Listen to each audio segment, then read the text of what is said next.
Hi, I'm John Shanks. I'm from San Antonio, Texas, but live and work here in the Washington, D.C. area now.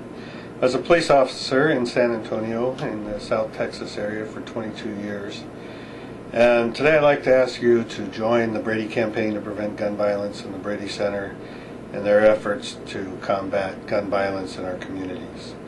As a police officer and as a person who has worked with law enforcement on the gun violence prevention issue for many years, I want you to realize and recognize that the Brady Center and their allies in law enforcement don't want to take guns away from law-abiding citizens, but want to keep guns out of the hands of criminals and safe from children.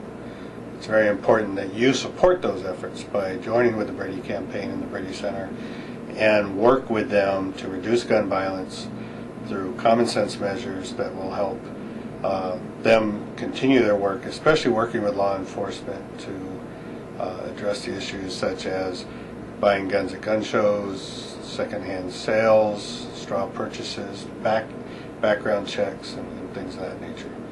So do the right thing, sign up with the Brady Campaign, support your local law enforcement, and help reduce gun violence in this great land.